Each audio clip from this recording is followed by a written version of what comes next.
Assalamualaikum warahmatullahi wabarakatuh. Saya Nade Nadia dari Ruang 510 ingin mempresentasikan tentang mengelola kualitas TQM atau Total Quality Management dan Six Sigma. Materi yang pertama itu pengertian TQM. TQM disebut juga dengan manajemen mutu terpadu atau manajemen kualitas terpadu. Merupakan pendekatan manajemen pada suatu organisasi berpusat pada kualitas berdasarkan partisipasi setiap anggotanya dan bertujuan untuk kesuksesan jangka panjang melalui kepuasan pelanggan dan manfaat bagi semua anggota organisasi dan masyarakat. Pengertian TQM menurut para ahli. Yang pertama menurut Hasan dan Woman. Total Quality Management suatu perbaikan berkelanjutan, yang mana hal ini adalah suatu yang mendasar sifatnya bagi pengembangan proses manufaktur yang sempurna. Yang kedua menurut Ibrahim. Total Quality Management ialah suatu manajemen yang membuat perencanaan dan pengambilan keputusan, pengorganisasian, pemimpin, mengarahkan, mengelola, memanfaatkan seluruh modal peralatan dan material, teknologi, sistem informasi, energi dan sumber daya manusia untuk membuat produk atau jasa yang berkualitas, dan memenuhi kebutuhan atau kepuasan konsumen terus-menerus untuk kelangsungan hidup perusahaan secara efisien, efektif, dan bertanggung jawab dengan partisipasi seluruh sumber daya manusia yang ada. Konsep Total Quality Management merupakan sistem manajemen yang berfokus pada semua anggota atau tenaga kerja, bertujuan untuk menerus meningkatkan nilai yang diberikan bagi pelanggan dengan biaya penciptaan nilai yang lebih rendah daripada nilai produk. Konsep TQM ini memerlukan komitmen semua anggotanya terhadap perbaikan seluruh aspek manajemen organisasi. Prinsip Total Quality Management ada 4. Yang pertama, program TQM harus didasarkan pada kesadaran akan kualitas dan berorientasi pada kualitas dalam semua kegiatannya sepanjang program, termasuk dalam setiap proses dan produk. Yang kedua, program TQM harus mempunyai sifat kemanusiaan yang kuat dalam memperlakukan karyawannya, mengikutsertakannya, dan memberikan inspirasi. Yang ketiga, program TQM harus didasarkan pada pendekatan desentralisasi yang memberikan wewenang di semua tingkat, terutama di garis depan, sehingga antusiasme, keterlibatan, dan tujuannya bersama menjadi kenyataan. Yang keempat, program TQM harus diterapkan secara menyeluruh, sehingga semua prinsip, kebijaksanaannya, dan kebiasaan mencapai setiap sudut dan celah organisasi. Penerapan konsep Total Quality Management ada 3. Yang pertama, konsep aplikasi Total Quality Marketing. Landasan dari Total Quality Marketing adalah konsep market in, bukan produk out, yang harus diartikan sebagai menciptakan produk-produk yang mampu memberikan nilai bagi pelanggan untuk mencapai kepuasan total. Filosofi dari Total Quality Marketing ini adalah jangan mengecewakan pelanggan. Yang kedua, konsep dan aplikasi Total Quality Human Resource Management.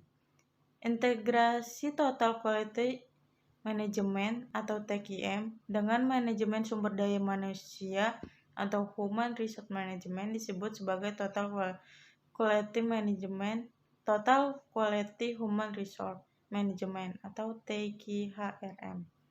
Konsep ini mempengaruhi keberhasilan atau kegagalan organisasi dan difokuskan untuk memenuhi tujuan-tujuan organisasi. Yang ketiga, konsep dan aplikasi Total Quality Accounting. Total Quality Accounting merupakan suatu pendekatan yang baru dalam akuntansi biaya, yang menggunakan metode-metode TQM untuk menghasilkan informasi biaya-biaya kualitas atau quality cost yang dibutuhkan oleh manajer. Selanjutnya, pentingnya penerapan dan teknik prinsip Total Quality Management. Yang pertama, produk dan layanan berkualitas. Pertama dan terpenting, Total Quality Management adalah pentingnya karena memastikan kualitas produk dan layanan.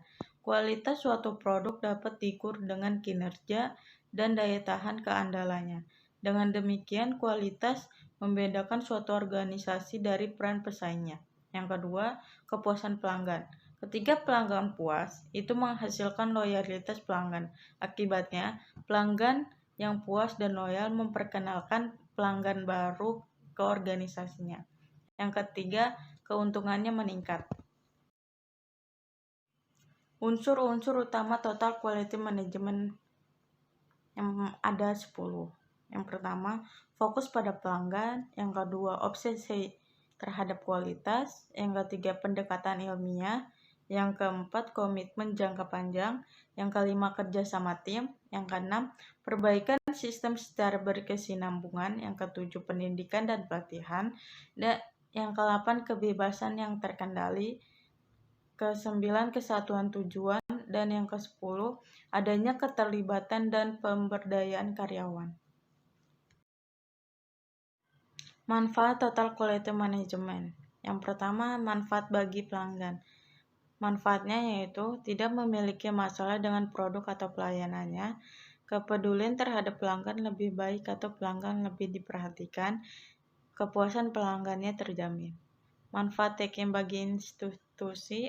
Manfaatnya yaitu terdapat perubahan kualitas produk dan pelayanan, stafnya lebih bermotivasi, produktivitasnya meningkat.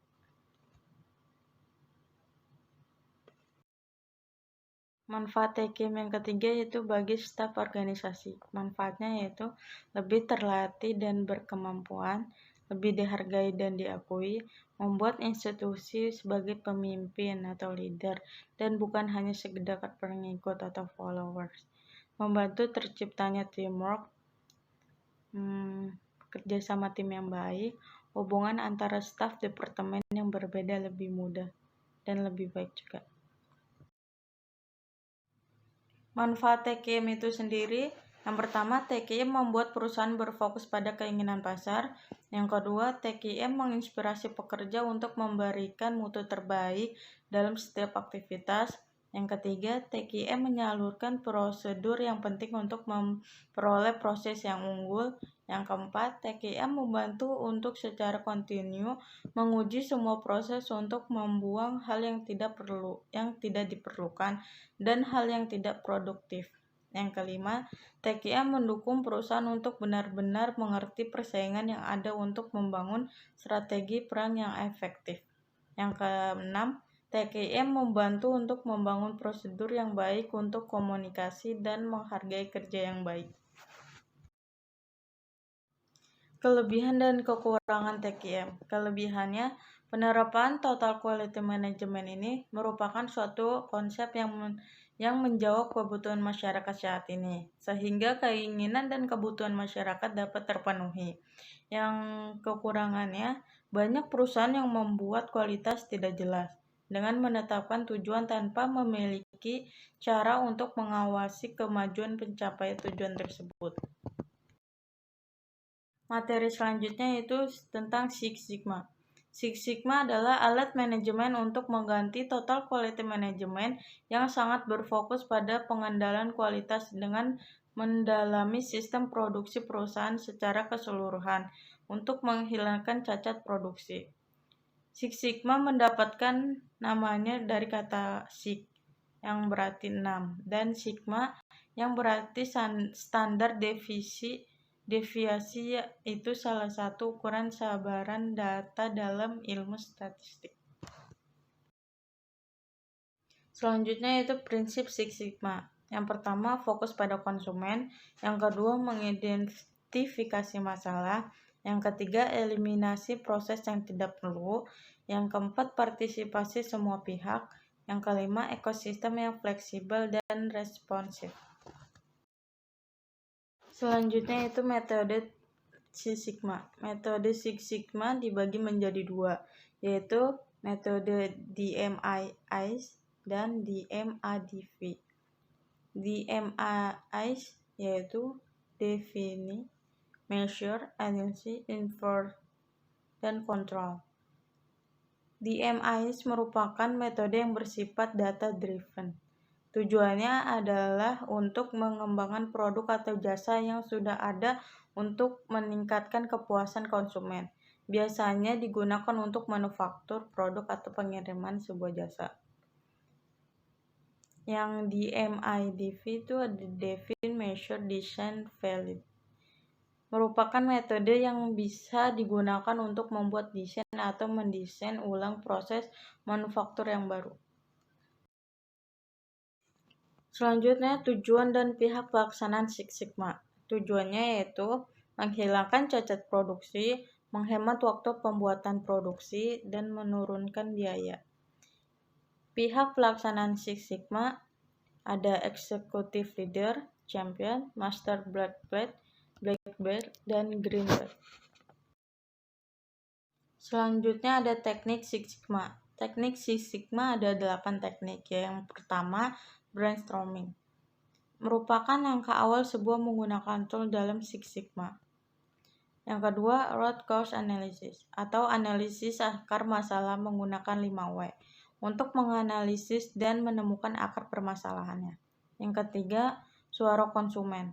Dengan melakukan hal ini, kita dapat mengetahui apa yang bisa dikembangkan atau diperbaiki berdasarkan keinginan konsumen. Yang keempat, sistem 5R. Sistem ini adalah ringkas, rapi, resik, rawat, dan rajin. Langkah ini bertujuan untuk mengeliminasi hal-hal yang tidak perlu. Yang kelima ada Kaizen. Teknik ini merupakan strategi untuk meningkatkan bisnis dengan terus memantau, mengidentifikasi, dan melakukan pengembangan secara berkelanjut. Yang keenam ada benchmarking atau menemukan patokan adalah proses menentukan standar pengukurannya. Yang ketujuh ada Poka-yoke. Teknik ini dilakukan untuk menghindari terjadinya kesalahan dan penyusunan strategi untuk melakukannya. Yang ke-8 ada value stream mapping. Merupakan teknik pengukuran alat material dan informasi untuk mendesain proyek yang akan datang. Tujuannya untuk memaksimalkan pengurangan inefisiensi dalam value stream dan membuat operasi yang lebih sederhana. Selanjutnya ada kelebihan dan kekurangan Six Sigma. Kelebihannya dapat diterapkan di bidang usaha apa saja melalui dari rencana strategi sampai operasionalnya hingga pelayanannya dilakukan secara maksimal. Yang kedua, dapat lebih memahami sistem dan dapat memonitor di mana letak kesalahannya. Kekurangan Six Sigma yaitu membutuhkan biaya penelitian yang cukup besar.